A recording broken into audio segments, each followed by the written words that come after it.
Assalamualaikum warahmatullahi wabarakatuh. Selamat pagi anak-anak. Bagaimana kabarnya? Semua sehat kan?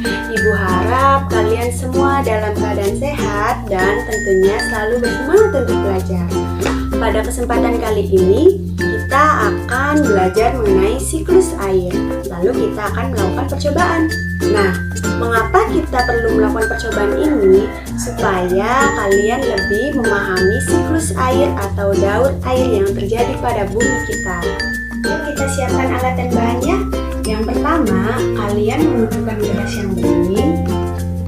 Yang kedua, kalian membutuhkan mangkok sebagai penutup. Kalau bisa yang bening juga ya.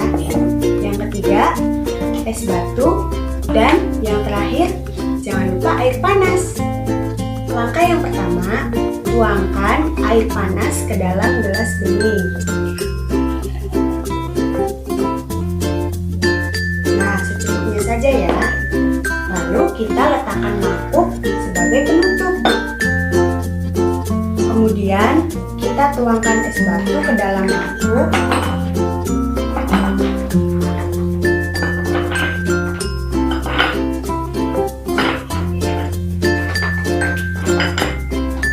Lalu kita amati perubahan apa yang terjadi pada air panas dan es batu.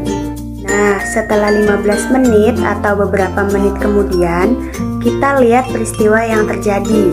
Apakah ada tetesan? Kita lihat ya anak-anak.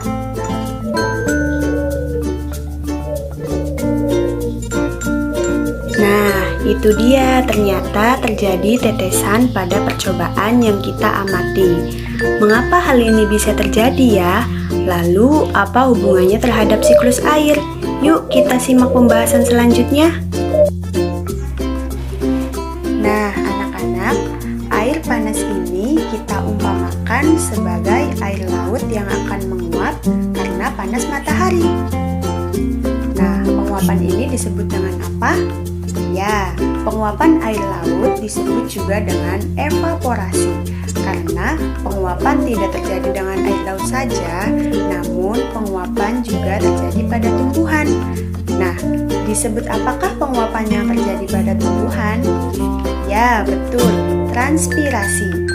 Nah, namun karena percobaan kita hanya dengan air panas, maka kita hanya mengumpamakan ini sebagai evaporasi, yaitu penguapan yang terjadi pada air laut karena panas matahari.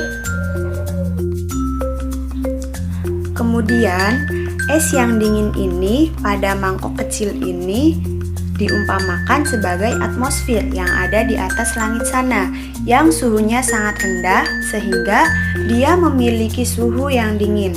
Maka ibu mengumpamakan dengan es padat.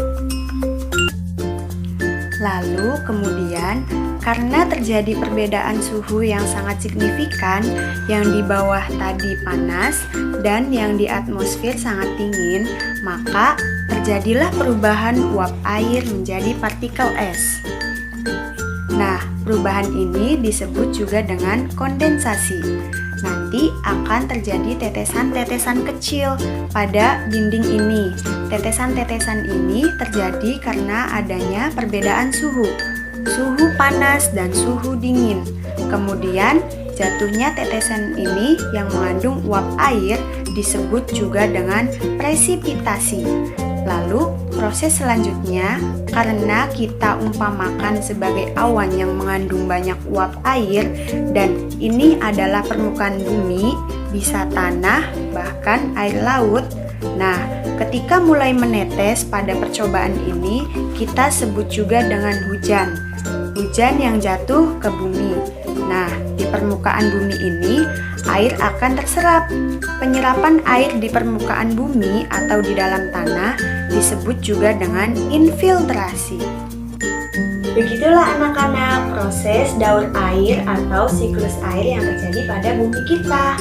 Itulah percobaan yang dapat Ibu sampaikan. Terima kasih sudah menonton video ini. Wassalamualaikum warahmatullahi wabarakatuh. Selamat siang, sampai bertemu kembali.